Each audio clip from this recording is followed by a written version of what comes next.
All right, so as stated, I'm Ken Coates, and I'm here to give a What's Up talk on deep space atomic clocks. So I first heard this title. I said, I know a lot about atomic clocks, or at least I thought I knew a lot. I didn't know as much as I thought I knew, but I was wondering why are we sending them to deep space? So that's why I came up with this topic. So I encourage anyone else, if you run across some astronomical thing throughout the year that intrigues you, then just sign up for a What's Up, and you'll learn a lot about it and teach other people. So that's my recommendation for this. I mean, if you have any questions, go ahead and interrupt as I go along. It's not that long of a presentation, so I should be able to handle questions as we go. So.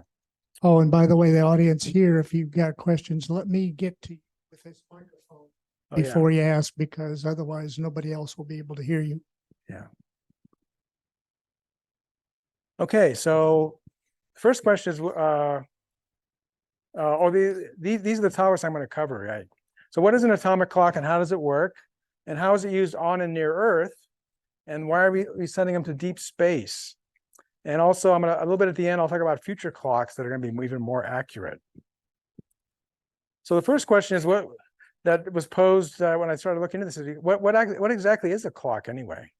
So for a clock, you need something that periodically oscillates, like this pendulum on the right here. That's the classical grandfather clock. And you have to be able to measure those oscillations and record them in your clock mechanism. And then you can output the time by that perpetual movement. So this is the standard mechanical type clock. And then around 50 or so years ago, maybe 60, they started coming up with a quartz clock. So a quartz clock has a quartz crystal that is shaped like a small tuning fork. This may be the kind of clock you have inside your wristwatch. So when you send electricity to this crystal, it vibrates thousands of times per second. And when the circuit is tuned properly, it outputs a electronic pulse once a second. So if you're looking at a clock that's on the wall and you see the second half is moving smoothly, it's a mechanical clock. If it goes tick, tick, tick, it's a quartz clock, because it only can move every second. Okay, so that's that. So now let's talk about atomic clocks. So again, we're looking for something that periodically oscillates. So atomic clocks were invented in the 1950s. And how do they work? So what they do is the atomic shell acts as the timekeeper. So you have an atom here that has a nucleus and electrons spinning around in these shells. And you excite the electrons using microwaves, and they jump up to a higher energy level, this delta E here. And when they drop back down, they emit light at a certain frequency. And so certain atoms emit light at a very precise frequency, like cesium is a very common atomic clock atom that's used. And their frequency is put out at such precision that it's much more accurate than a quartz oscillator, because the quartz oscillator is manufactured, so it have defects. It's also affected by the temperature, which is the atomic clocks are not as affected as much by temperature. So what are atomic clocks used for? So one thing they use for is the official time. One thing that's important for us to know, is everyone to agree on, is what time is it? If you didn't know what time it is, you might have been late for this meeting.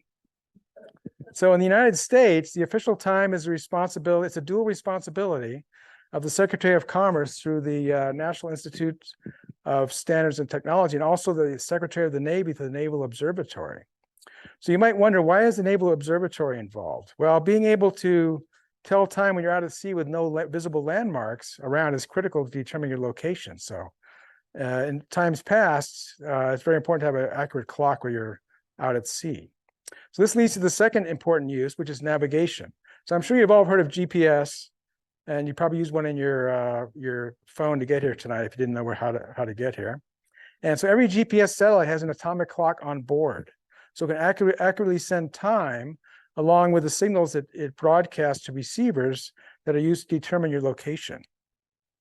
So the third most important use, which I think I vaguely heard about this when it happened in 2018, all these standard units, distance, mass, temperature, and current, were all redefined from physical properties to all based on the concept of time. So for example, a meter used to be a metal bar stored in France, in Paris somewhere, in very controlled environmental circumstances with two lines on it. That was the definition of the meter. So if you wanted to duplicate that, you had to go to France with your own meter stick and make little marks and bring it back home. So now 1 meter is defined as how far light travels in a vacuum at 1,299,792,458 of a second. The other units up here are, it's too complicated to explain how they're based on time, but they're all based on time now. So the more accurately you can measure time, the more accurately you can measure the physical properties of everything around us. So here's a chart of clock error over time. So mechanical clocks were invented in the 1200s, it looks like, and they were fairly inaccurate. And then we got some better clocks starting around 1600. And then finally we had the quartz clock in the early 1900s. Then in 1950, we started having atomic clocks. But the question is, we're measuring time more and more accurately. So when is enough? So GPS satellites use atomic clocks, as I said before, but they must be sent updates twice a day to correct the clock's natural drift. So those updates come from more stable atomic clocks like this one in the corner. That's about the size of a refrigerator. And those are more accurate but they're so big and they're not really designed to be sent to space. So, but to do the things I'm going to talk about next in space, we have to have more accurate clocks in space. So how are we going to do that? So let's see if this movie works. I'm going to turn off my microphone so we don't get feedback.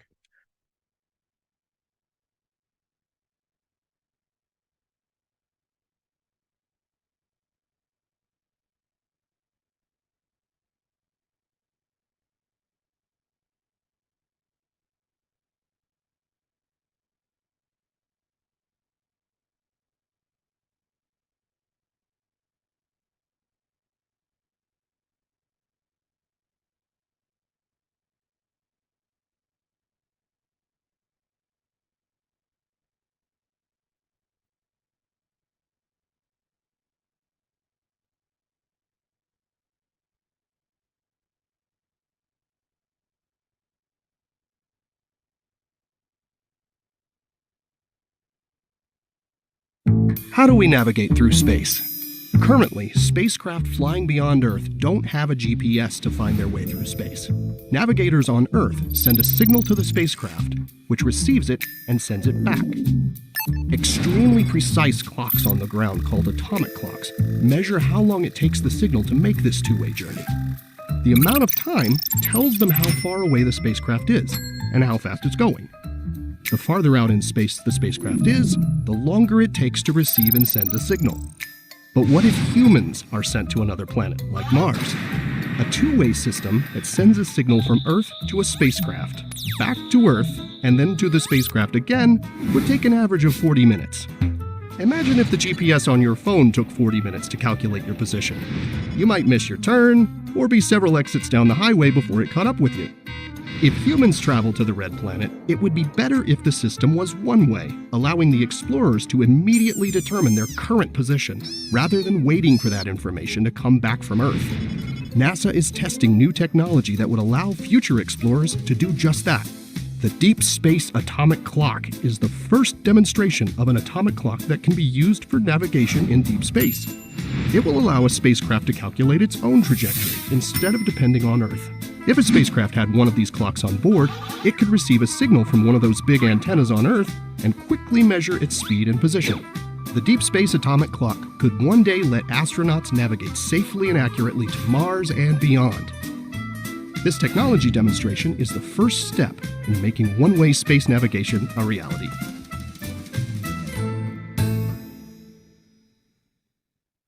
How do we navigate?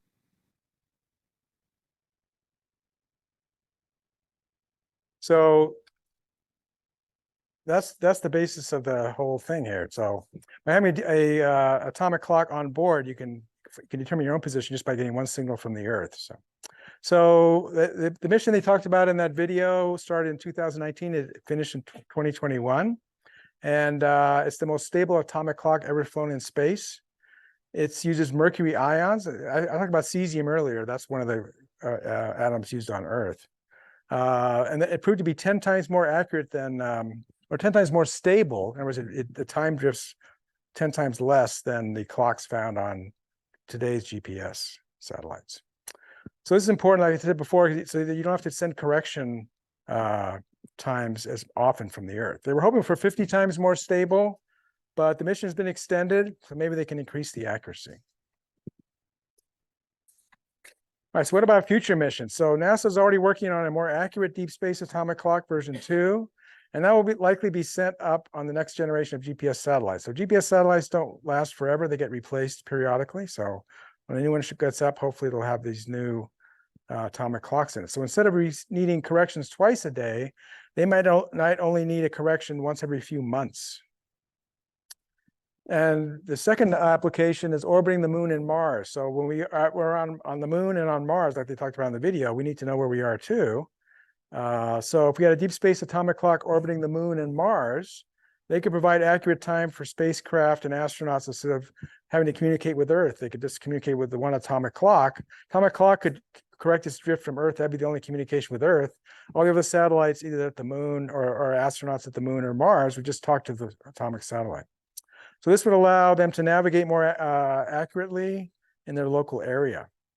The third mission is Veritas, which is a mission to Venus that's going to have an atomic clock on it. And it's going to be studying the history of the surface changes on Venus. It was originally just scheduled to fly in 2028, but it got delayed to at least 2031. So I think there's another mission from Europe that's also going to Venus. I don't know if that's delayed or not, but that's also going to have an atomic clock on it. So how about back here on Earth, though? So those are kind of in the future, but on Earth, there's one more use of atomic clocks that I ran across during my research is for something called quantum navigation. So in the case of a war, it's likely the GPS satellites will be a prime target for either destruction or jamming. So it'll be important to be able to navigate without a GPS. So on the right here, there's a picture of an atomic clock that was installed on a submarine to test quantum navigation. So you may have heard of inertial guidance. Submarines navigate underwater by inertial guidance. They see what direction they're going and how long they went and so forth. They're using a quantum-based inertial guidance system that measures the motion of a single atom, which is much more accurate. So to have, you need that, you need a really accurate time to know where you are after you've traveled for a certain distance. So that's an application on Earth. How about back in space? This is probably the most exciting thing I heard about, because dark matter is so mysterious, is that there's a proposal that was inspired by the Parker Solar Probe, which is pictured right here. The Parker Solar Probe has proved that it can operate very close to the sun. It's the closest thing we've ever sent to the sun that hasn't burned up. So it can get as close to the sun as we know how to get there. So the dark matter distribution in our solar system is controlled by gravity. So since the sun contains 99.9% of the mass in the solar system, in theory, dark matter should be concentrated near the sun. So dark matter is predicted to induce changes in certain universal constants, like the mass of an electron or the strength of the electromagnetic force. So atomic clocks work by measuring the frequency of photons emitted, like I showed before, when they transition in different states. Any oscillations caused by dark matter would be detected as a different frequency of the photons being emitted. So the more accurate the atomic clock is, the more sensitive it would be to these fluctuations. This is just a proposal, but it sounds good to me. I would vote for it if I was on the committee. So thanks for listening. And this is an example of why it's very important to use an atomic clock for deep space navigation. Do I have any questions? Yes. Oh yeah. Wait for the microphone. Hang on. No, look at you. Here you go.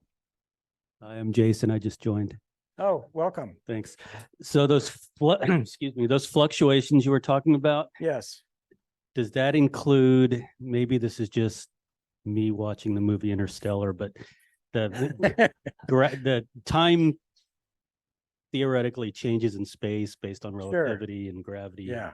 So it corrects that in case you're flying Well, close to a in black fact, hole. the GPS satellites have to take that into account because they're traveling in they're moving, right? So the atomic clocks and GPS satellites have to So it's compensate for constantly general relativity to get their times accurate. So I guess that would be even more sensitive, but I think this is a slightly different. Well, okay, so yeah, so they would be measuring the gravity effect of the sun on these things, but then the addition of dark matter presumably would make it slightly different than what theory would predict if it was only the sun making the changes in the fluctuations. So if they could detect a difference from their model for what the sun should be doing, then they could detect the dark matter directly from that. So. Thanks. It's theoretical, but it's interesting to me because so far no one's been able to detect dark matter with any experiment that I've heard of. So presumably it's all around us, right? Should be everywhere.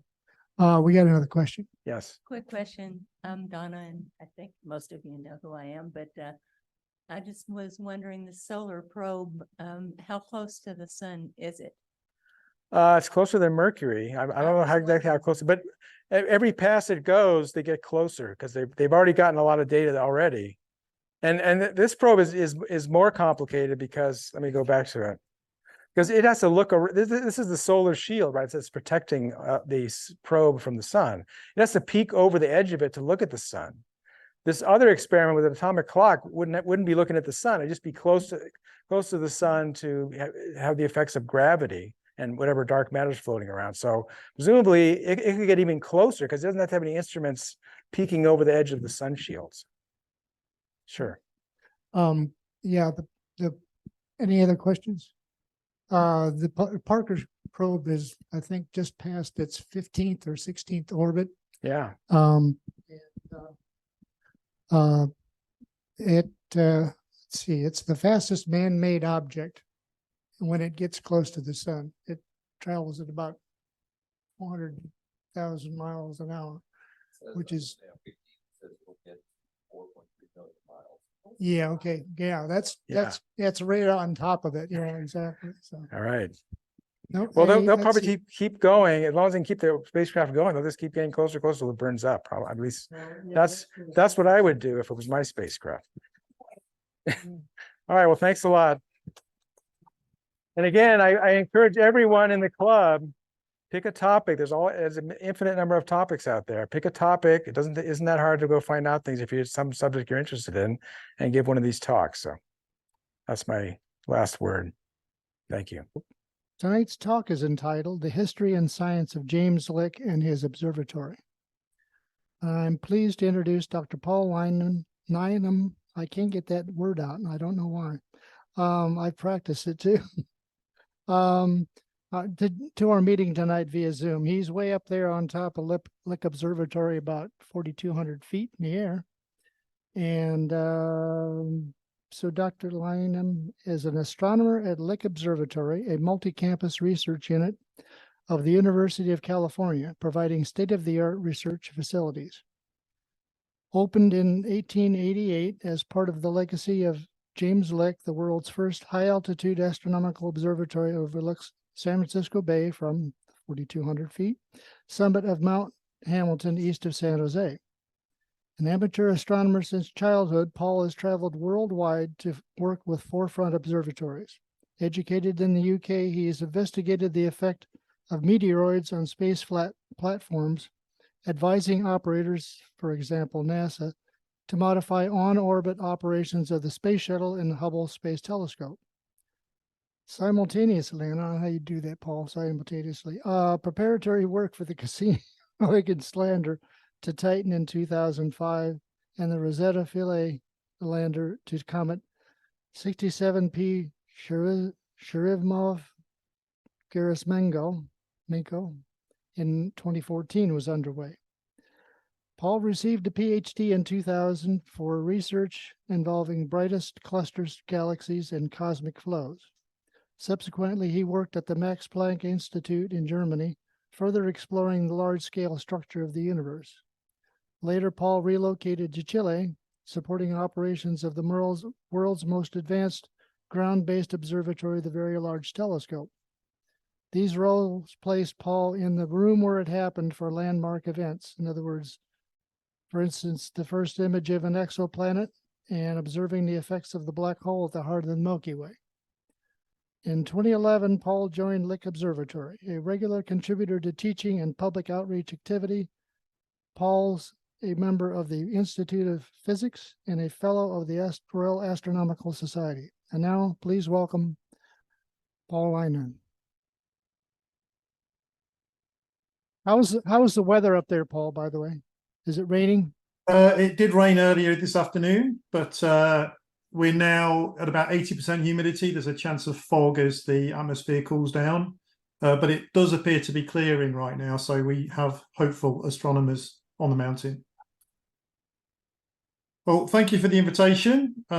It's always a nice opportunity when we can make it to reach out, particularly to the neighbouring communities, because we need your support and recognition and help in spreading the advocacy for the observatory.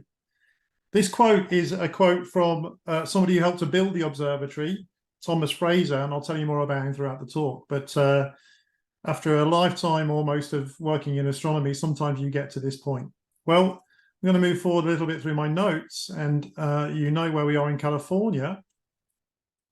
Well, if you were hacking somebody's phone or writing tabloid headlines, the story of James Lick and his observatory would be manna from heaven, because it's a story that's filled with scandal, intrigue, foreign adventures, war, wealth, and it's a story of an astute businessman, and a reader, someone who was moody, someone who was selfish, supposedly, cold and eccentric, afraid to live. The politician said that he had a powerful but unsymmetrically developed mind. The less politic just simply said he was touched in the head. The meanest man in California. Well, the story doesn't start in California. It starts in Pennsylvania, and it happens to be a sweet story because it starts less than 5 miles away from Hershey, Pennsylvania, in a small town then called Stumpstown and later renamed Fredericksburg, and it's still a very small settlement today. Well, we have a Pennsylvania Dutch family, descendants of Dutch immigrants settling in that area. Johannes Luck originally had 7 children. The eldest was James. And Johannes was a carpenter in a local village, and his son, James, basically learned the woodcrafting skill. As James grew up in his teenage years, his mother, who had an interest in animals and horticulture, passed away. I think James was only about 16 at the time. This had a profound influence on James's youth. And another event in his life was that he fell in love at about the age of 20, 21 with this lady. Her name is Barbara Snavely, and she happened to be the daughter of the local miller in the town. And that miller was a very important man because he was making sure everybody got their daily bread. And here we have the first insight into the young James's character, because he wanted to marry Barbara. And he went to Barbara's father, who was called Henry Snavely, and asked for Barbara's hand in marriage. And the miller was a little bit condescending. And he said, well, one day, only when you have a mill as large and as costly as mine, can you have my daughter's hand in marriage, but not before. And here we see the second insight into James Lick's character, which was he made the miller a promise. Someday I will own a mill that will make yours look like a pigsty. And the story goes that he left town to go and seek his fortune with $1 in his pocket and neglected to tell Barbara the plan. But he left Pennsylvania and went to a few towns along the way, exploiting his carpentry skills that he'd learned from his father. And at one point in the story, he went through Baltimore and he met or interacted with Francis Scott Key. And then a little while later, he wound up in New York City, and the things he was doing with his woodcrafting skills was making pianos, or the cases for pianos. And this is an example of his work, but as you'll see, he got better. And he noticed that these pianos were not staying in New York City, but they were being exported to the then Paris of the South, which is Buenos Aires, current day Argentina. So here's a third insight into James Lick's character. He decided he was going to cut out the middleman who was profiteering by buying and selling. He negotiated with the captain of a ship to get free passage down to South America. They didn't have German luxury automobiles in those years, so the status symbol was to have a piano in your withdrawing room. So this was the plan. He was going to fit a piano in the captain's cabin and get a free ride down to South America. Plan didn't go quite as well as hoped. The ship was blown off course a couple of times, and for 15 weeks, James Lick spent most of his time at the rail of the ship. He didn't have good sea legs. But eventually he wound up in Buenos Aires, settled into the city there to start a business making pianos. the political situation was very unstable. The year prior to his arrival was called the Year of Anarchy. But he settled about 3 streets behind what is now the presidential palace in downtown Buenos Aires and prospered.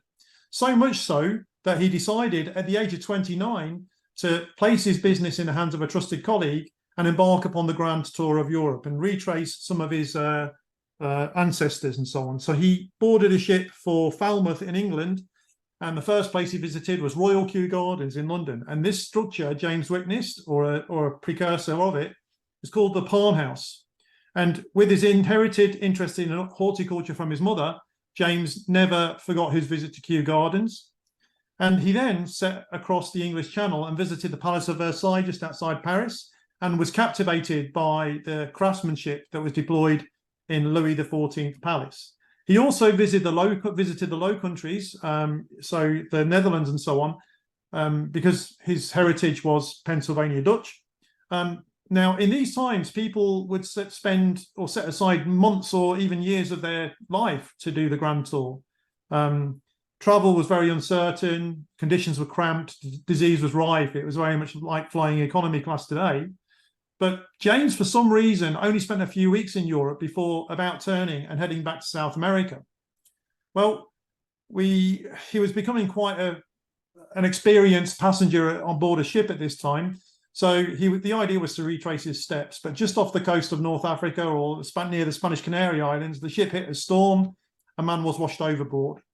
The ship managed to recover itself and head south of the equator, and just off the coast of South America. At this time, the kingdoms of Spain and Portugal were at war for the southern territories. So instead of arriving in Buenos Aires, James' ship and passengers were hauled into the port of Montevideo in current-day Uruguay as prisoners of war. And James was there for almost a year. At some point, he had to bury one of his co-passengers and managed to escape the guards. He could speak a bit of Spanish, and somehow he made his way across the Rio Plate, the River Plate, back towards Buenos Aires and work out where the Spanish-speaking armies were and regain control of his business. Well, you would think that after a voyage like that, you would never want to set foot aboard a ship again, but James had unfinished business. He was a prosperous man now, and he decided he was going to complete a promise he'd made, which was to go back to Pennsylvania and reconnect with Barbara, his sweetheart from his early 20s. And he arrived in town with $40,000 of gold strapped around his body with a purpose of building a mill. And he was going to make a promise to Barbara, or fulfill this promise to Barbara's father, to make Barbara's father's mill look like a pigsty. Unfortunately, when he arrived to news that his father had passed away the year before. And this is one of the local accounts. He arrived in Fredericksburg with a horse and buggy that he purchased specifically for his arrival, carrying $40,000. He visited the burial place of his father. And in the meantime, shortly after James had eventually left Pennsylvania at the age of 20 or 21, Barbara had in fact married another man. And this man, his name was John Desch, and he was the local policeman, the local constable. And also the scandal part of the story is that shortly after James had departed, Barbara gave birth to James's illegitimate son, John Henry Lick. And this was in about 1818. So you can imagine in a very conservative region like that, how that would have been dealt with. So James only stayed in Pennsylvania at this time for a week or two before turning around, heading back down to South America and resuming his business. The political situation was still unstable, so he decided he was going to relocate from Buenos Aires to Valparaiso in current-day Chile. In order to do this, you had to endure the toughest ocean-going voyage in the world, which was to go around Cape Horn. Well, James, as we'd seen, had already spent some time aboard ships, and he was a good assessor of a captain. And quite predictably, halfway around Cape Horn at 2 o'clock in the morning, the sailing ship ran into a storm, so much so that the tips of the 2 sailing masts touched the water. So it was more than 90 degrees over in this storm. There was only 2 things on board that rescued the ship, and it was James Lick's luggage. Still obsessed with building a mill prior to departure in Argentina, he had purchased 2 millstones, each 17 tons in weight, for $3,000. Well, these managed to act as ballast and right the ship in the storm, and the ship limped into Valparaiso eventually, whereupon he sold the stones for a tidy profit of $4,000. Well, James didn't really abide or didn't dwell too long in Valparaiso, but he was there when HMS Beagle sailed in to put in for repairs, carrying the young Charles Darwin before they relocated to the Galapagos Islands. It's quite likely that James and Charles Darwin met each other at some point. Now, James was also paying attention to the news from North America during his South American sojourn. And one night in 1833, he heard tell of, or several months later probably, he heard tell of probably the first astronomical event that was communicated around the world as a global phenomenon. And again, this is from the local records in Stumpstown. And it was a night described as a fear-inspiring phenomenon in Fredericksburg. The spectacle in the heavens was sublime and awful, with millions of burning skyrockets and streams of rolling fire. And this is the Instagram post of the day. It's actually a woodcut, or we should call it a TikTok now, but this is a woodcut that was representing the scene. And you can see people looking up fearful. They thought the world was ending. They had prayer meetings. And this, of course, was the meteor shower, the Leonid Meteor Storm, in fact, which comes around about every 33 years because of the parent comet Tempel-Tuttle's orbit.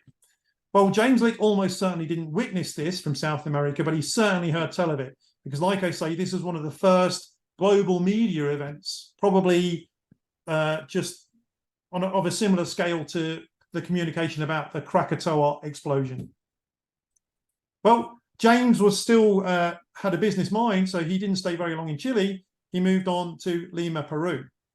And he settled down as a profitable businessman making his pianos for about 11 years and became a prominent member of the business community and made many connections and friends in downtown Lima.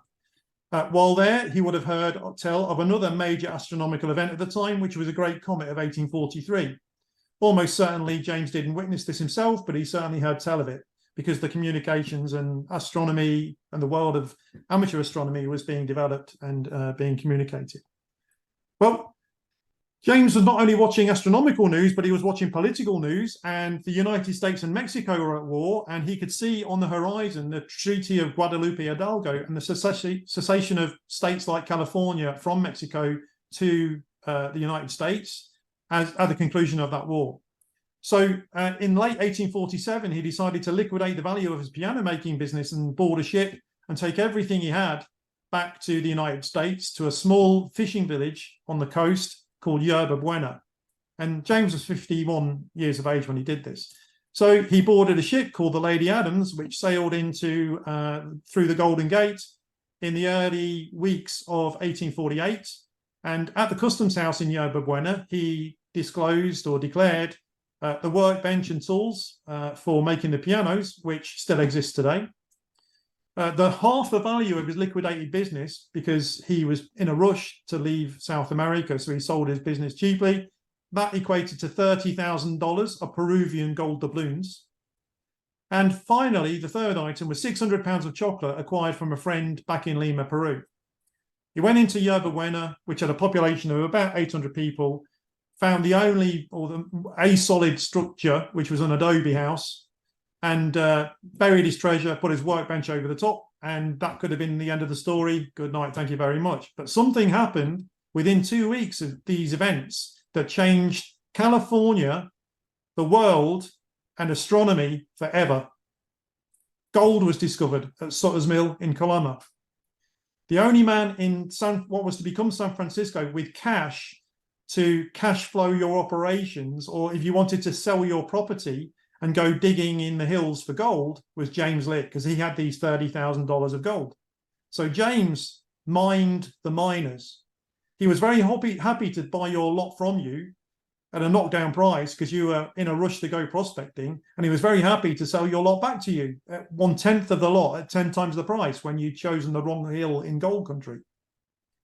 In the space of about 18 months, the population of San Francisco exploded from under 800 to over 20,000. The man in the middle of all this property and real estate was James Lick. In that period of time, those 18 months, he became the richest man in California. He wrote to his friend Domingo in Lima, Peru, and said, "The 600 pound of chocolate that I brought back sold so well, why don't you relocate to San Francisco? I'll even give you the property to start your business on."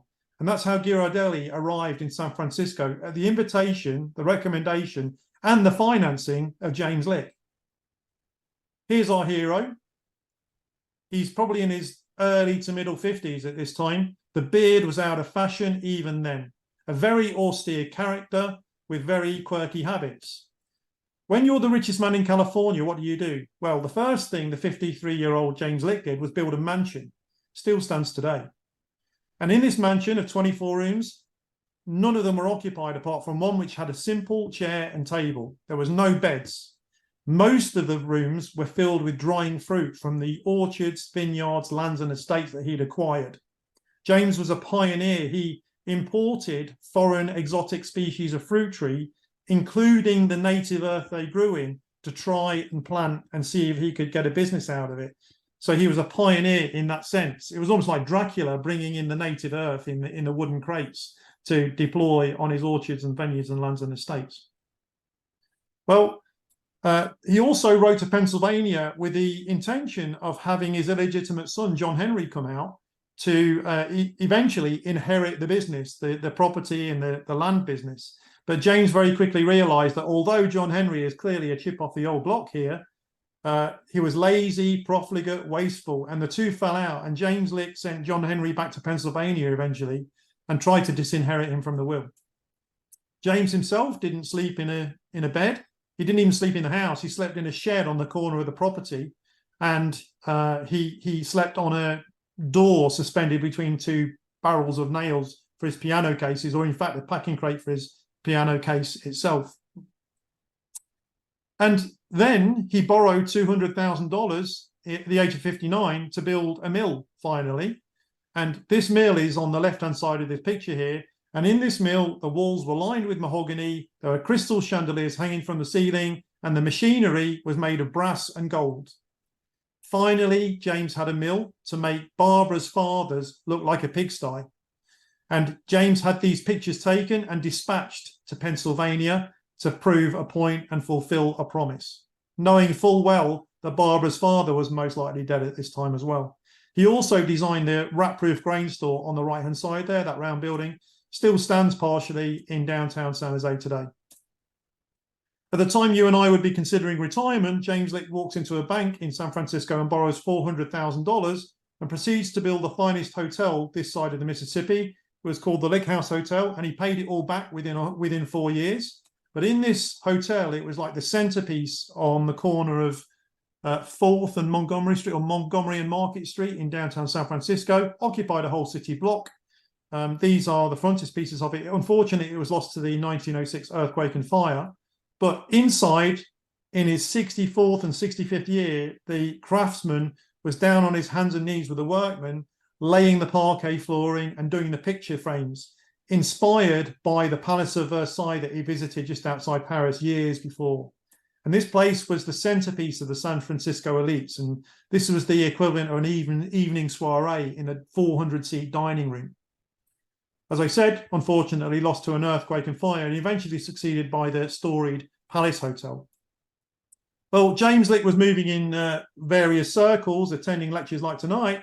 Not only was he a prominent businessman, but he was also a member of the Freemasons. So free, gratis, and for nothing, he donated the first Masonic Temple on Montgomery Street in 1861. Now, to put it in some kind of context, the most advanced technical or scientific project in the country at this time was the connection of the Transcontinental Railroad in Utah Territory in 1869. And while this is going on, and while James is circulating through San Francisco, attending these societies, he comes across the chap on the left here, a guy called George Madeira.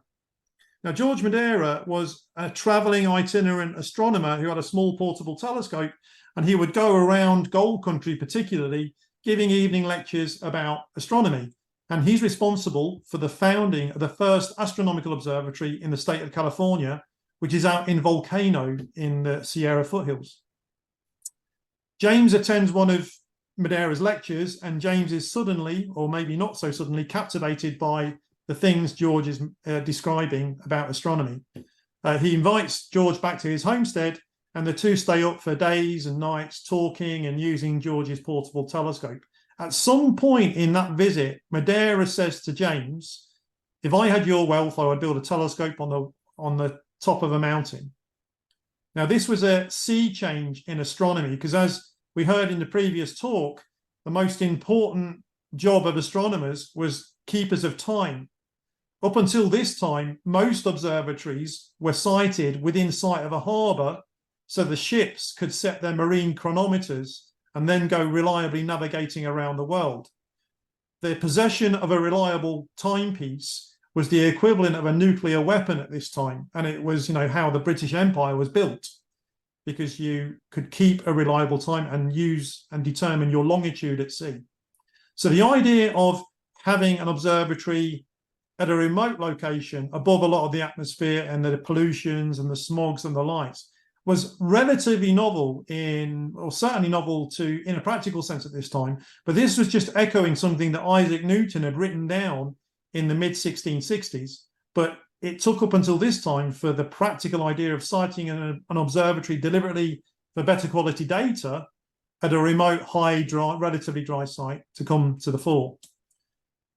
While James and Madeira are in each other's orbit, they then observe together another great comet in 1861. And while the two of them are stargazing with a portable telescope, they had to abandon their observations in November because a return of the Leonid Meteor Storm happened. And they were so distracted by the lights falling out of the sky, the shooting stars, they just didn't bother with the telescope anymore. They just sat on a wall and watched the meteor storm. Well, James is now 70 years old at this point, and he's becoming more interested in science. And he becomes the benefactor of the California Academy of Sciences by donating the first headquarters building, free, gratis, and for nothing in downtown San Francisco. Unfortunately, this was also lost to another earthquake in 1911.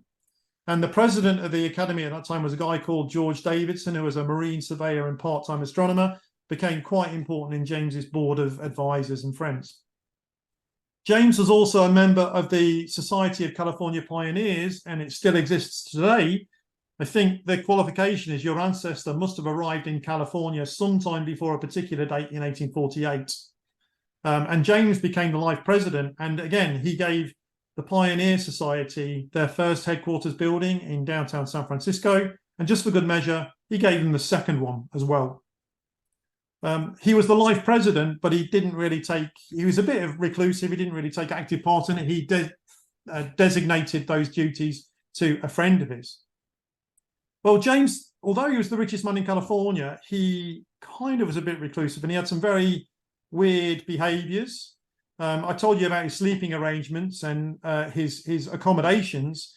He actually had the appearance of a tramp. He was very disheveled. And there's even a story of an old lady and her husband walking through the streets in San Francisco. They see this tramp on the road, and the old lady makes the husband give James Lick the husband's hat to tidy up his appearance. And this lady never knew that this was the richest man in California that she was donating the hat to. And James drove a wagon around the South San Francisco Bay, collecting what we would consider roadkill, carcasses of mules and beasts of burden. And he would take these carcasses to his mill, and between lots of flour or grain that he was grinding down, he would grind the carcasses of these animals down. Now, I don't know what his bread was like. I've heard no reports about that. But his orchards, vineyards, lands and estates, with his inherited interest in horticulture and his knowledge of bone meal as a fertilizer, they were the finest in the state. But James Lick's quirky habits started to court negative press. And prior to the negative press, James had actually been considering making a further donation, not to San Francisco, but to the people of San Jose. And he had arranged for a structure very similar to the palm house that he'd seen at Royal Kew Gardens to be manufactured and assembled, or manufactured and delivered, ready for erection in a park in San Jose as a thank you to the local populace. But with these negative press articles, primarily in the Mercury News, or today's Mercury News, or its forefathers, James abandoned the project in spite and left the structure to rot on the quayside in San Francisco. It was only after James's death that this structure was bought by a consortium of businessmen in San Francisco and assembled in Golden Gate Park as the Conservatory of Flowers. Just as a whistle-stop tour, James' quirky habits, considering the times, was nothing new. You probably know some of these characters that were floating around the San Francisco area at the time. There was the Emperor and of the United States, Joshua Norton. There was the second richest man in California, Sam Brannan, itinerant journalists who later became a writer. So Samuel Longhorn Clemens, some of you know him as Mark Twain. Leland Stanford, robber baron, who deliberately built the railroad curved because he was being paid by the mile by the government. The original sugar daddy, Adolf Spreckels, and supposedly a murderer. And my favorite, Eliza Rosanna Gilbert, who was a liar, courtesan, multiple mistress, exotic dancer, but her stage name was Lola Montez. And James needed a compliant workforce for all his lands and estates and vineyards. So he would have challenging tasks for you to perform if you were interviewing for the job. And one of them was to plant a row of trees in his vineyard. And he would say, I want you to put the leaves in the ground and the roots in the air. And if you queried this, you just didn't get the job. You had to be totally compliant. One man who did get the job was the source of the quote at the very start, was this guy, a guy called Thomas Fraser, who was quite a young man when he met James the first time. But Fraser basically became an adoptive son to James, a trusted, confidential man of business, and eventually became the foreman of the works building the observatory. Well, it was Fraser who found the 77-year-old James Lick on the floor of his homestead after James suffered a stroke, and basically got him medical attention. And the two are inseparable after that.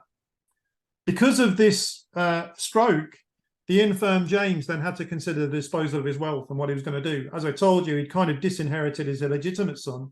And he met this guy who was formerly the captain of a Confederate raider who'd had to leave the US for a while after the Civil War. And James himself was actually a patriot. He favored the United States during the Civil War. And it's a surprise that these two ever got along. But Floyd was a raconteur, bon vivant. He'd married into money. And the two met in Saratoga at the hot springs there one day. And James co-opted Floyd to be the president of his board of trustees in trying to dispose of his fortune. Now, initially, James set aside $1 million to build 3 statues at the entrance to the Golden Gate, each of his parents and one of himself. And these were to be 50 foot high. But his board of advisors and people like Floyd and Madeira and Davidson and Fraser probably suggested, don't do that, because when the next naval war begins, the first things to be used for range finding will be the heads of these statues at the Golden Gate. So the site was abandoned. Then James settled on $1 million to throw a building, the world's largest pyramid. So bigger than any Egyptian pyramid, any Sudanese pyramid, any Mexican pyramid. And he was going to put this on the corner of 4th and Market Street in downtown San Francisco. Now, normally that provokes some amusement, but you've got to remember that James Lick owned the whole of San Francisco, some of which was even underwater at the time because a lot of San Francisco is recovered from sandlots. And James had $1 million. Well, more than that, but he designated this. So again, his board of trustees probably advised against it. You know, pyramids have been done before. This is old hat. So then that seed that had been planted in his mind earlier by Madeira came back to the fore, build a telescope, a giant telescope.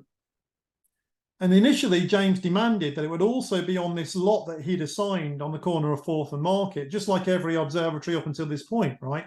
In a harbour or in a major city where his name would be above the door and people would buy on the street, see his name. But that plan eventually evolved basically on Madeira's recommendations, and it was decided to place the observatory at elevation. So now we have to look at where the candidate sites were and James Lick's land holdings. So I told you he owned San Francisco. He owned most of Santa Clara County, large swathes of Mendocino County. He owned large areas of Sonoma and Napa. If things had turned out differently, I'd probably be serving the house red around now. He also owned Catalina Island and the largest ranch in Los Angeles County it was called Los Feliz Ranch. Today we know it as Beverly Hills, Hollywood, Griffith Park, and that kind of area. And he owned half of the land around Lake Tahoe. He did not own Mount Hamilton, where the observatory stands today. So the Sites of A-Team set about exploring James' land holdings, and the first place they went to was Lake Tahoe, but they very quickly realized that the weather would be inclement half the year and the site would be inaccessible. So the site at Lake Tahoe was abandoned, and eventually, after several renamings from Lousy Point to Observatory Point. It eventually became known as Dollar Point. And Dollar Point still exists, and it's like an exclusive housing development now. The next candidate site in James Lick's land holdings was Mount St. Helena. And the old man who'd suffered a stroke demanded to be part of the sites of 18. So they loaded him on a wagon, on a mattress, and hauled him out of San Francisco up the slopes of Mount St. Helena. The story goes that at some point, the wheel on the wagon hit a rut in the road. Maybe the wheel did or did not fall off the wagon. But in any case, James was ejected into the roadway before the team got to the top of the mountain. At which point, James said, "Stop. Turn around and take me back to San Francisco. No piece of land that I own is going to do this to me." And when he got back to San Francisco, he sold the land immediately. So the site was abandoned. And it was probably that adoptive son almost, Thomas Fraser, who said, "Look, you can see Mount Hamilton from your homestead in Alviso in the South San Francisco Bay. Why don't you designate Mount Hamilton to be the site of your future observatory?" And that's what eventually happened. Now, James was not simply obsessed about science and benefaction to observatories. He left lots of money to other institutions, and most of them are still going. The ones in red here in this list are still going. So the SPCA, number 1, 2, 3, 4, 8 here, that is indeed the true original name, the Lick Old Ladies Home, and it still exists in some form today, although the name's been modified. But you can see the largest slice of the money was to be dedicated to the Lick Astronomical Department of the University of California. James left monuments to his friend, Francis Scott Key, in Golden Gate Park. The Old Ladies Home is today known as the University Mound Ladies Home. He arranged for sanitation facilities, the James Lick Baths, which still, although damaged in the earthquake in 1906, still stands today on 10th Street. It's an architectural consultant's office now, but it still bears his name. And he also arranged for $35,000 to be sent back to Pennsylvania for statues and monuments to his ancestors, including his grandfather, who spent the winter at Valley Forge with George Washington's army. And as you can see here, when the last time James's $700,000 of 1876 money was evolved forward for the state of the economy, it equated in 2008 to $1.2 billion. It was the largest donation to any scientific project in history up until that time, and certainly to astronomy. This was the birth of the big science project, the equivalent of a particle accelerator, privately funded. So James Lick stipulated a telescope more powerful and superior to any yet made, also an observatory to be connected with it. It wasn't just going to be an outpost. And the reason I'm speaking to you tonight, that the observatory be made useful in the promotion of science. The fact that I'm talking to you is James Lick's wish. Here's the document James Lick signed in a shaky hand in 1876, a few months before he died. It was actually drafted by his lawyer, but it's James Lick's signature on the bottom. And then James Lick would have heard about, around the same time, the Battle of the Little Bighorn. He would have also heard about a man in Deadwood, South Dakota, holding an ace and two aces and two eights being shot in the back of the head.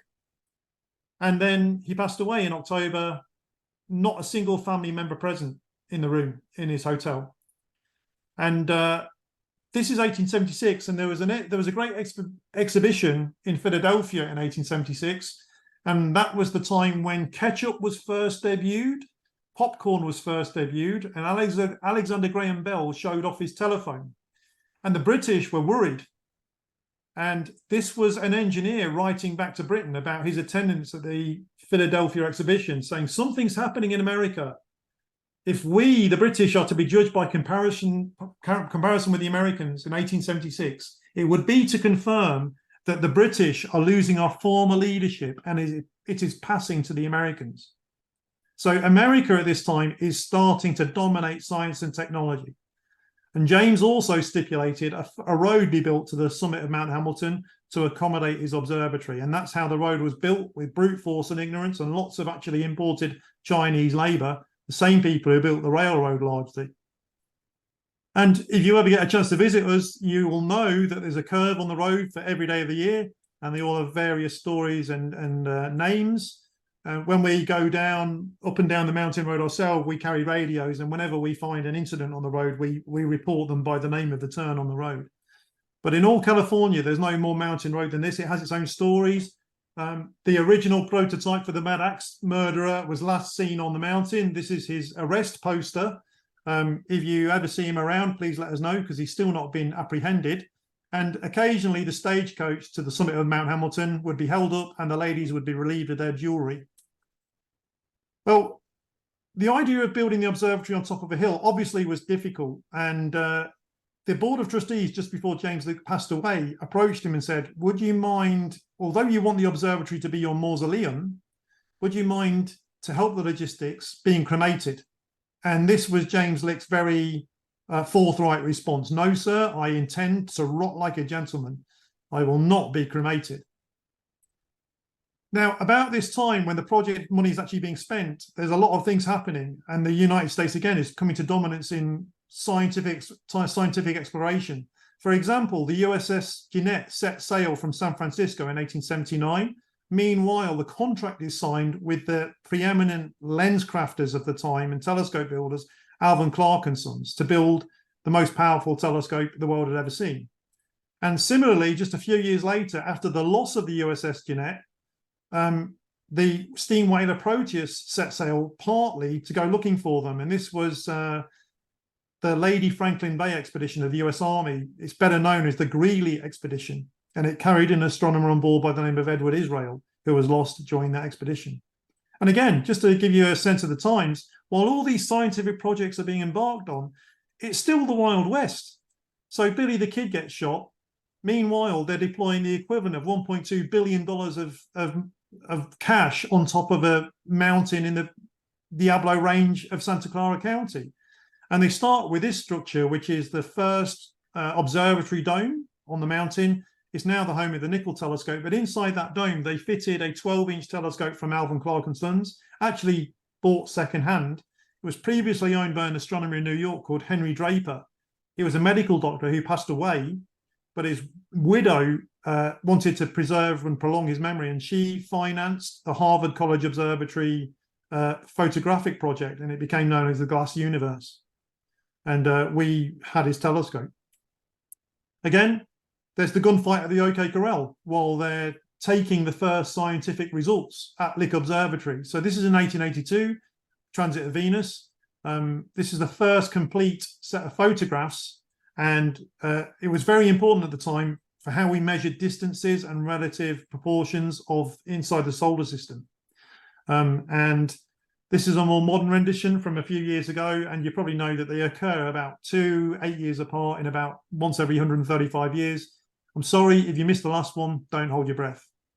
And the observatory was continued to be constructed throughout the early 1880s. And here in this photograph, we see James Lick's adoptive son, Fraser, standing on the barrel, supervising the works. And you can see the hallway extending down what is now the lecture hall in the main building of the observatory. It was formerly the library.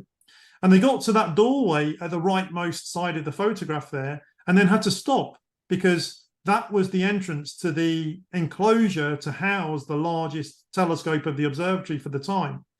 But they didn't know how big the enclosure needed to be because the lenses hadn't arrived. They hadn't measured the focal length. Therefore, they didn't know how long the telescope tube needed to be. And therefore, they didn't know the radius of the dome required to accommodate that dome.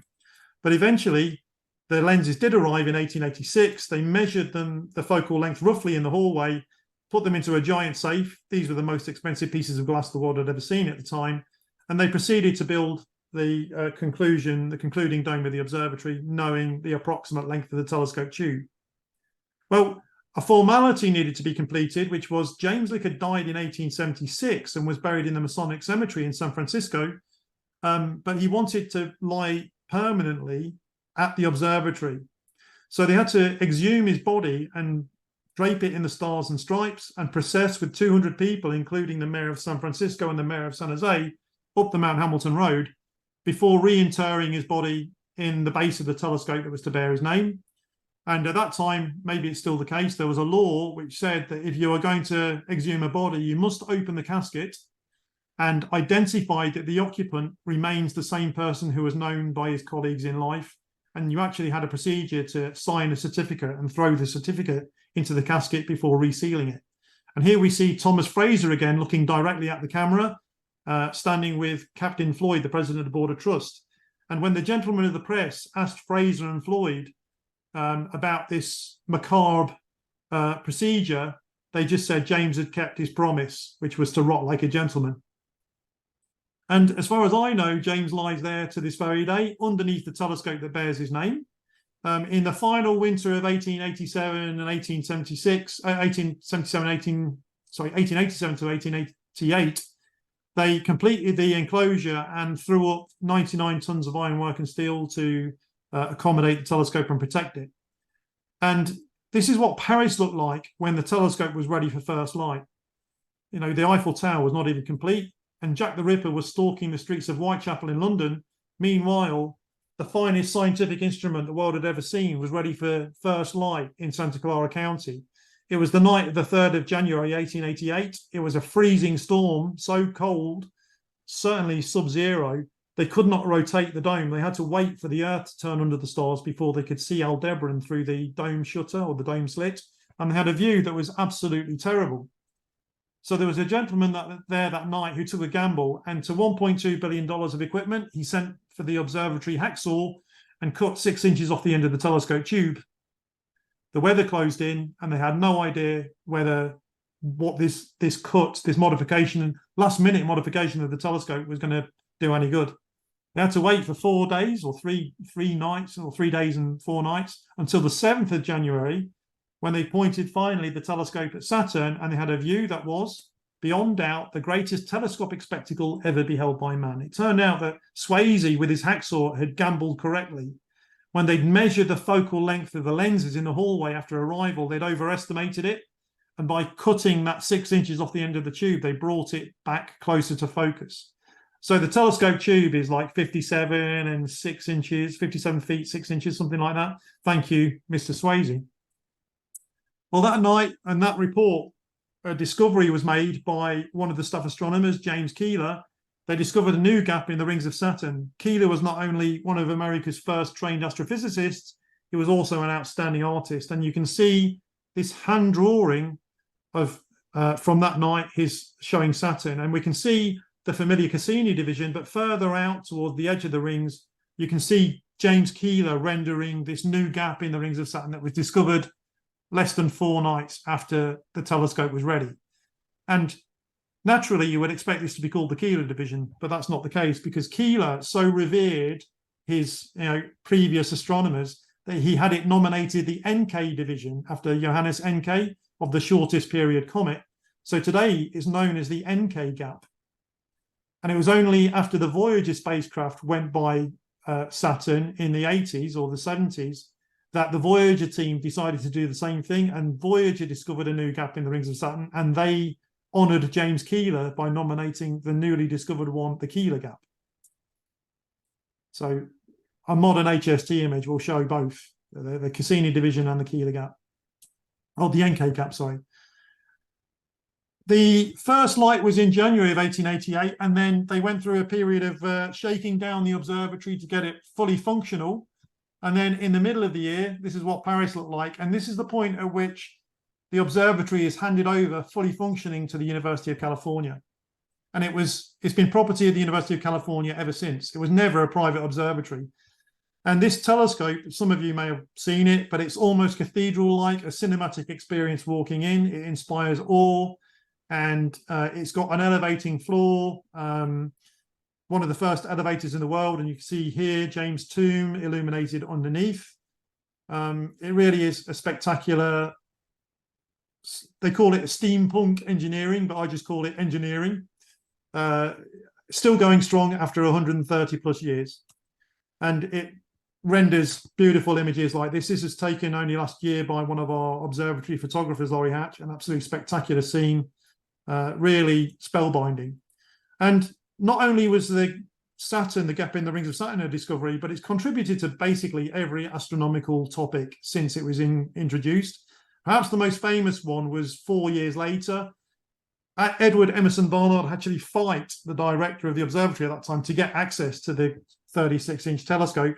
But on the night of 9th of September 1892, he discovered the 5th moon of Jupiter. And you probably know the first 4 were discovered by Galileo more than 250 years prior. So he had to wait that amount of time before we had the technology deployed here in Santa Clara County to make this kind of detection. It turns out that Barnard was a bit of a biological freak. He had a visual acuity that was quite simply phenomenal. While you and I, when we look at the Pleiades, supposedly the Seven Sisters, I can never see 7 stars. I can probably, if I'm lucky, see 4 or 5. Barnard could see between 11 and 13 with his naked eye. And because this discovery of the 5th moon of Jupiter was also noteworthy because it was the final time in history that a new world was discovered with simply your eye at the eyepiece of a telescope. Every new world since this time has been discovered using photography or some clever spectroscopy or some other clever application of a physical technique. And in our archives, we have the handwritten records showing Barnard's sketch, a very neurotic personality and so on. But you see here his sketch of the equatorial bands of Jupiter. He sketches it twice. And then you see Jupiter 3. I'm not sure whether that's Ganymede or Callisto or Io or Europa. I don't know which one Jupiter 3 is. But just below it, you can see he's put a point on his page and then he's written object. And underneath it, he's written, this must be a new satellite at elongation. The observatory did many things in those early years, and one of them was contribute to the debate over the canals on Mars, which had obviously been kind of mistranslated by Schiaparelli, an Italian astronomer working in France. But there was also a similar debate running parallel to this, which was in the early 1880s and 1890s, sorry, Mars had repeatedly gone through a series of close apparitions every 2 years in 1892, 1894, 1896. And the Lick observers were exploiting the technology they had and observing Mars. And some anonymous author in the journal Science or Nature published an article claiming to see changes in illumination on the surface of Mars at regular periods. And they speculated, probably partly inspired by Schiaparelli's arguments about canals, well, arguments, mistranslations about canals, that this was a civilization on the surface of Mars in distress. It turns out that this kind of changing illumination was simply varying illuminations as Mars proceeded in its orbit, catching peaks of mountains or changing ice cap fluctuations, to which the director of the then director of the observatory replied in print to this anonymous author. And this is my favorite scientific quote from any literature ever, anywhere, where he wrote in the literature that this idea was absolute or simply preposterous. So we basically put the nail in the coffin of distress signals from Mars. But there was a young man reading these articles and this debate in London, in England, and his name was Herbert George Wells. And as a result of watching this debate, he published in 1898 The War of the Worlds. And if you ever get the chance to read the original text of The War of the Worlds, about page 5, Lick Observatory gets name checked. And these articles in Nature are also referenced in the bibliography. Well, Barnard stayed at Lick Observatory for almost 10 years before and experimented with newfangled technology like photography. And he was doing surveys of the Milky Way. This is a photograph of his from 1889. And he was particularly surveying the plane of the Milky Way.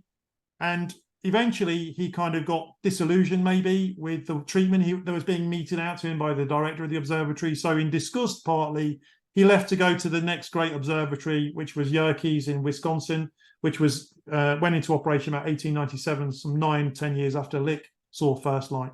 And he took with him some of his equipment, the photographic equipment, and the same lens. So, from the two sites, Barnard photographed the Milky Way several times. And when he was examining photographs taken at Lick and then photographs taken at Yerkes, he noticed that one of those stars in those frames was moving and discovered Barnard's star, the highest proper motion star. So Lick takes some credit, however unhappy Barnard was at the time for contributing to the discovery of Barnard's star. And we can see here what a revelation the introduction of photography was to astronomy, right? I mean, this is a very popular field, the Rho Ophiuchus cloud, and very close, actually, on the sky to where Barnard's star is actually located, and a modern rendition. They're effectively the same structure-wise, and there's more than 100 years apart in these two photographs. Another kind of famous name in the story of the observatory was Burnham, who was actually the site surveyor. He spent a summer in 1879 on the mountain with a tent and a small telescope looking for double stars, and he discovered 42 double stars before the observatory was built.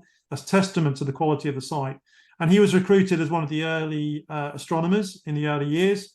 He was originally a court reporter in Chicago, and he left to go back to being a stenographer because that paid more money than being an astronomer. But Burnham discovered a few things to do with stellar evolution. One of them was called Burnham's Nebula, but it's more commonly known as Hines Variable Nebula.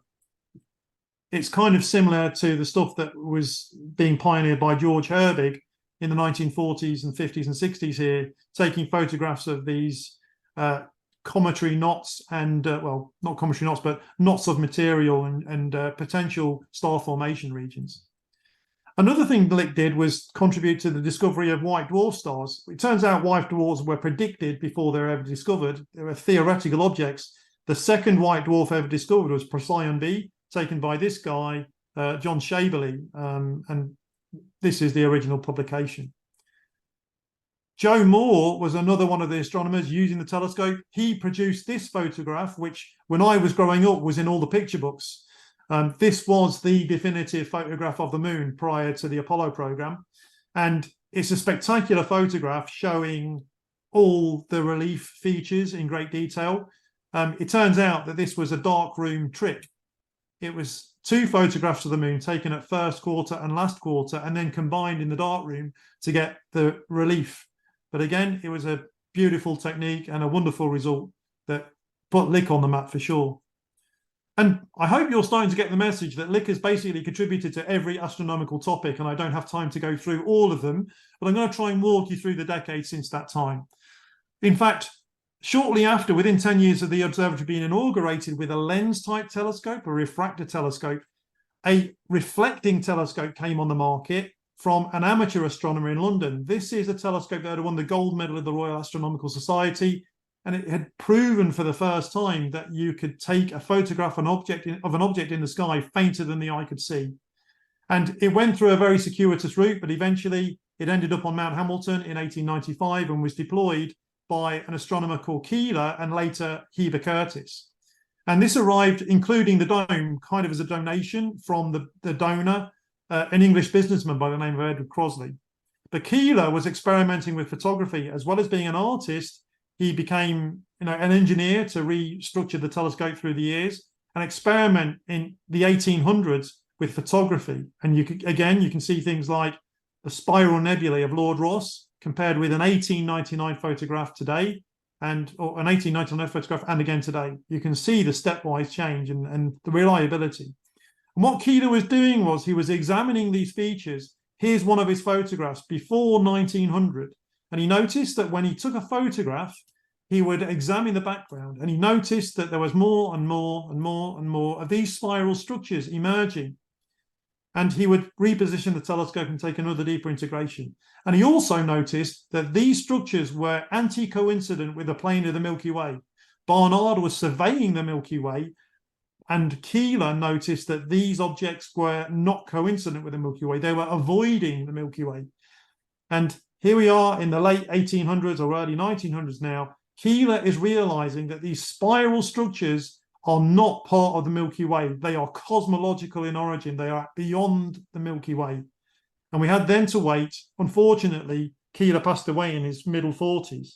And we had to wait until 1920, 23 for Edwin Hubble to come along to use the technique, the newly minted technique of spectroscopy, to demonstrate that these were in fact the Immanuel Kant's island universes, galaxies beyond our own.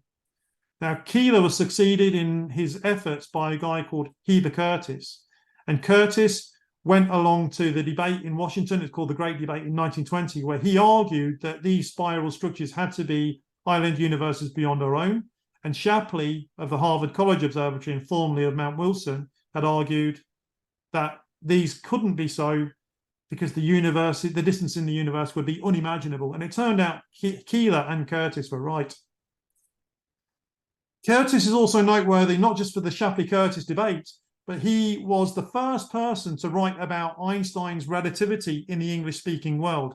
The German-speaking world had been isolated as a result of the First World War. There are very few people reading German articles, but Curtis was one of them. He was a bit of a scholar, a classicist. He read Hebrew, Latin, Greek, and German. And Curtis wrote about relativity for the first time in the English-speaking world and brought the ideas of relativity to the attention of the director of the observatory. And he also embraced Erwin Freundlich, who was a protege of Einstein. Freundlich had approached the observatory asking to examine the archive of photographs from some of the total solar eclipse expeditions that the observatory staff had embarked upon, in an effort primarily at that time to examine the veracity of Vulcan, the purported planet inside the orbit of Mercury. Lick had never found any evidence of Vulcan, and today we know that that's certainly the case. Vulcan doesn't exist. But the idea was that maybe the archive of solar eclipse photographs might reveal the predictions or might match Einstein's predictions for the displacement of the stars in the background.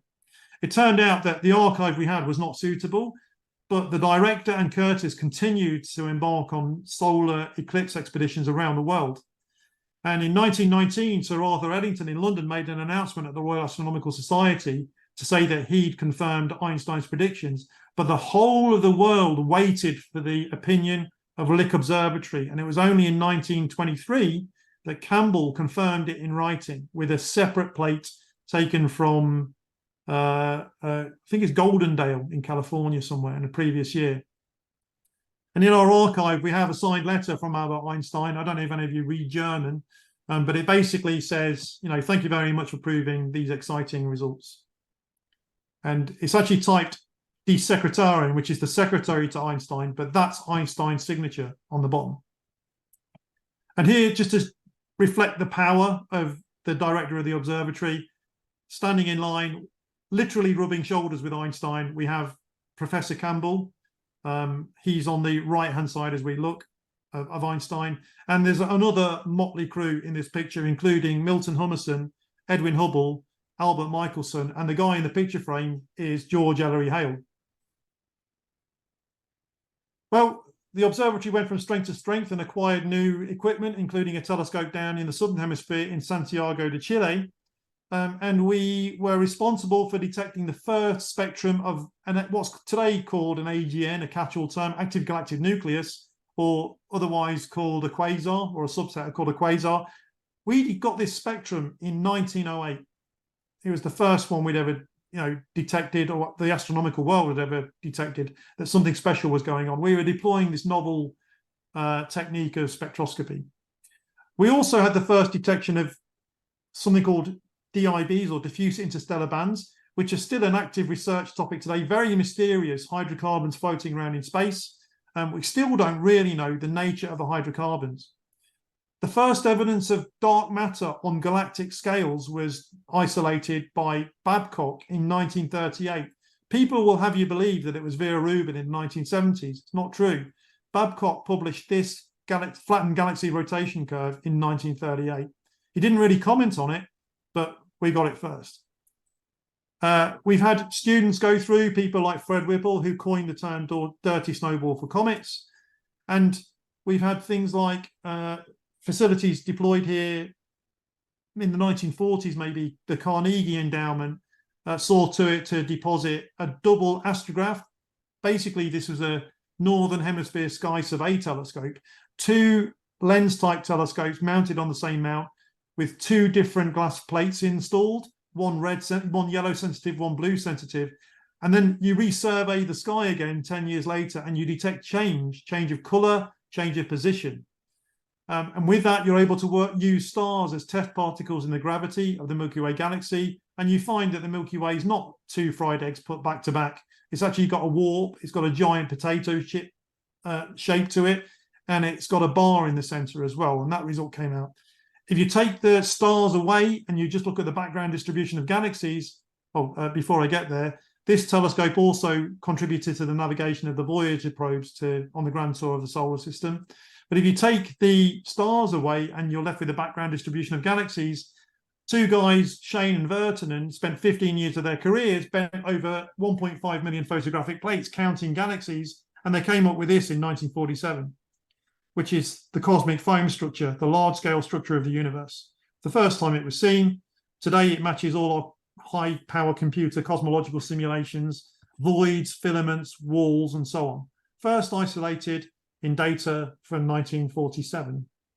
That telescope is no longer used. Instead, we use the enclosure for a modern experiment called PANOSETI, which is looking for nanosecond pulses of infrared radiation from purported extrasolar systems or extraterrestrial intelligence. That's their headline act. We are discovering new physics with this technology, particularly in our own atmosphere. We're detecting nanosecond infrared flashes in the atmosphere, probably the result of cosmic or gamma rays. In the 1940s, you've all seen, hopefully, the movie Oppenheimer.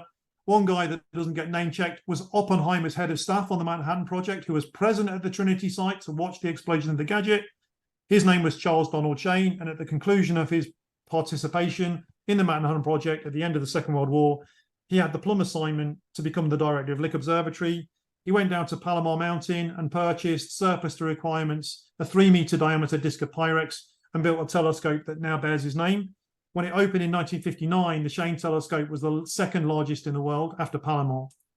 And this goes from strength to strength. It's the workhorse of the observatory. It's observing tonight, if the weather allows. And it's a very versatile telescope serving the whole of the University of California system and several national laboratories. That telescope was used on the night of the 20th of July 1969 to fire a laser at Tranquility Base and get a reflection, therefore proving that some reflector had been deployed there. Basically, we got the bounce back from the Apollo 11 landing site shortly after Neil, Buzz, and Mike were picked up by the USS Hornet. So if anybody tries to tell you that the whole thing was filmed in a movie studio in Hollywood, you can send them to Lick Observatory. We continue to use lasers today, even tonight, in fact.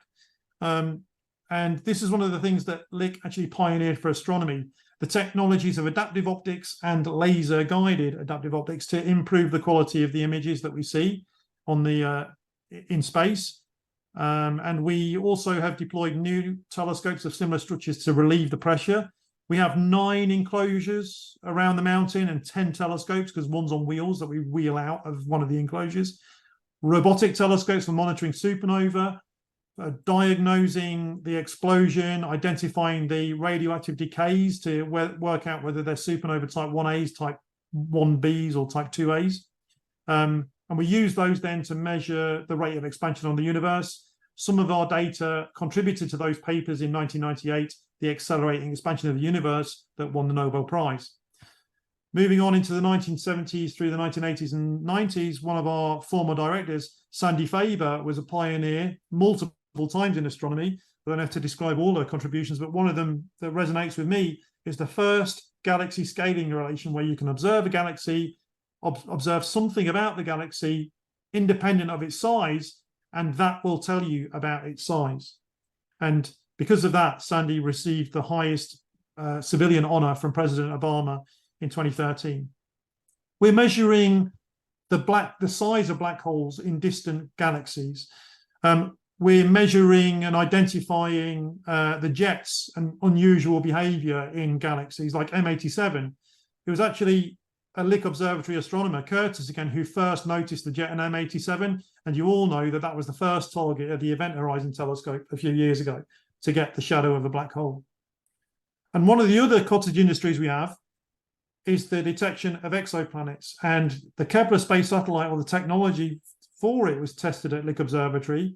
And then we now have an automated robotic system, one of the most sensitive spectrographs in the world, here on the mountain, deployed here, partly funded by the US Navy.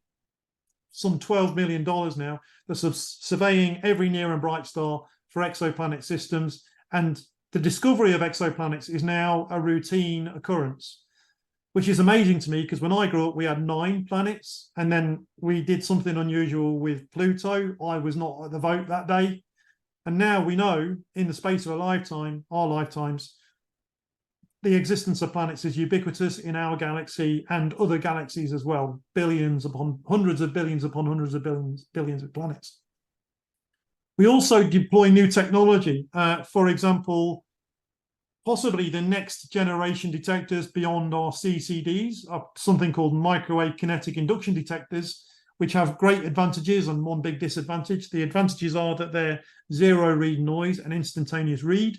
The disadvantage is that they have to operate at 0.003 of a degree above absolute zero. So we put this on the telescope, but it took about 4 days to cool down, and we had to knock holes in the observatory wall to run the cooling lines out to the truck outside. Sophia's now been retired, but we were involved in developing some of the technology and the cameras for Sophia. And as I mentioned before, the dawn of adaptive optics, which allow you to monitor the weather halfway across the solar system.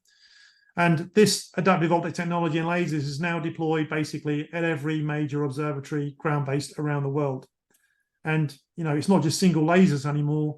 We have constellations of lasers that help us improve the image quality all around the world. And we continue to pioneer that technology and lead the world in those kind of things. We also inspire people, not only our students, but people like George Ellery Hale, who came here on honeymoon and extended his visit and eventually went on to build Yerkes Observatory, Mount Wilson and Palomar. Edwin Hubble, who wasn't very popular, to be fair, he arrived here after he was demobilized in the war in the Major's uniform, poking around, looking at Lick Observatory before he went down to Southern California. He actually married the sister of one of the resident astronomers here. So Hubble was, I don't know about how regular a visit he was on a personal basis, but he did use some of the facilities here and took part in some of the programs at Lick Observatory as well. Edison gave us the first electrical generator. He arrived here in person. He was a friend of the observatory. Benjamin Harrison, one of the presidents of the United States, came to visit. Also Winston Churchill. And the King of Hawaii was our first observer of record, in fact, a friend of Captain Floyd. And as you probably know, we are open to the public, typically at the moment, as we recover from COVID and a fire, the weekends, but we have events throughout the summer series as well. This was an event we had for the Transit of Venus. We're training 200 unique astronomers a year, with 35 principal investigators. We're publishing somewhere of the order of 40 scientific discoveries every year. And in a non-COVID year, we're getting upwards of 35,000 visitors coming through the door. And as I said before, we are servicing the entirety of the UC. So that's Berkeley, LA, San Diego, Merced. We're the primary training observatory for the entire UC system. And you can see us from the runways at SFO and so on. And we're honoured to be enshrined in astronomical geography or selenography. Somebody was having a joke because they put us in the Sea of Crises on the moon. But there is a crater there called Lick Crater and a slightly larger one with a less well-defined called Yerkes Crater. So we have, on the mountain sometimes with our telescope, we can do the Lick Triple. We can use the Lick telescope from Lick Observatory to look at Lick Crater. And, you know, we've always been honoured by the neighbours. And in the same breath, in 1889, one of the publications in Sacramento named the insane asylum, the asylum for the feeble-minded, and Lick Observatory, all in the same paragraph. You know, these venerable institutions that have persisted for a long time. Well, for all this, the training of California astronomers, the training of US astronomers, and the discoveries that continue to this day. We are not a stagnant observatory. We're not pickled in aspic. We are a research establishment. We have one man to thank, and that man is probably not James Lick. It's Barbara's father, who made this man so bitter and twisted that he left town to make a fortune and leave the lion's share to astronomy. Well, there's somebody else we also have to thank, and that's you guys, because we only do this at the pleasure of the neighbouring communities. And we do need your support, and we need your outreach and understanding sometimes, and advocacy, so that people understand what we do. And hopefully people think what Lick Observatory is doing is valuable, not only its history, but its future and its contributions and its technology development, inspiration and education mission. So I want to thank you for your attention, and I'm happy to answer any questions. Thank you, Paul. I think we got a couple of chat questions here for a second, so hang on. Can you see your chat? I can. I see 4 new updates. Let me see if I can see the chat. I think the first one was, can the public visit Lick Observatory again? Yes, so the public can. Our summer program events have been expanded over the time. So we now have a pretty vigorous offering throughout the summer period. 6 weekends a year, we have a Friday night and Evening with the Stars event, and then a Saturday night concert series, Music of the Spheres. But also interspersing those on a Thursday and Sunday night, we have what we call public evening tours. So you can come up, tour around the observatory, basically get a version of this history talk I've given you, and then observe with our 36-inch refractor. We do know that they sell out quick, and one of the things we have is something called the Friends of Lick Observatory. I think it starts at $50 for an annual membership, but that gives you 2 weeks advance purchasing power on our program events. Okay. Do we have any question here? I think there's one on the back here. We got to wrap this up pretty quickly, though. We got to be in trouble with otherwise. Thanks for the great talk. It was much more riveting than in the movie theater, I think. Yeah. I have a question, which might be a bit of a novice question, but how come the first telescope was a refractory telescope? I think Newton was using reflective telescopes for a long time before that. Yeah. So Newton invented reflecting telescopes, but he didn't have the glass working skills. It turns out that working with glass was a very black art, and it was retained in families in Europe. You know, the secret never got out, really. Newton and his successors, like Lord Rosse, for example, who had the largest aperture telescope in the world at the time that Lick was being founded, they used speculum, which was an alloy of copper and tin or something. And the problem with speculum is that it tarnishes very easily. And when you get to large scales, it's dangerous to manufacture. People die when you're pouring it. And with the temperature variations, it expands and contracts and goes out of shape very quickly.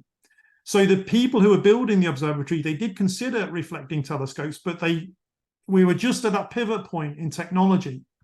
We were very close to the largest practical size you could get for a lens type telescope. Turns out, once you get about 1 meter or more, a lens starts to bend and flex under its own weight. So we were nearly there with the 36-inch. The Yerkes Observatory is like 40 inches or 1 meter.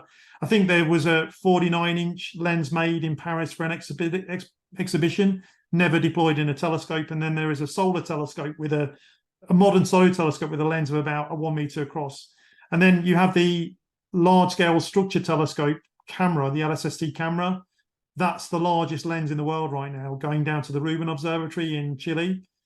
But around this time, the turn of the 1800s into the 1900s, the use of glass substrate reflecting telescopes was an amateur pursuit. There was a guy called Léon Foucault in France doing it, in the south of France. And then there was a guy in London called Andrew Ainsley Common. And that's where our telescope originally came from, our reflecting telescope. 10 years after the observatory opened, it was donated to the observatory as a legacy of Andrew Ainsley Common. But because of that, Lick Observatory demonstrated the practical use of reflectors in an observatory setting for the first time, in a professional setting. And the whole astronomical world never went back from that. So the Keck telescopes, the next generation 30-meter telescopes, the James Webb telescope, the Hubble telescope, all owe their heritage at some point to Lick's demonstration of reflecting telescopes on Mount Hamilton. Okay. I think we're going to have to wrap this up, Paul. I don't think anything in the chat looks too much. And I don't think anybody, was there a question still? No? Okay. All right. I think we got it. Okay. Well, thank you very much, Dr. Lyman. Thank you. Very welcome. Have a good night and clear skies. And that concludes it. Thank you very much, folks.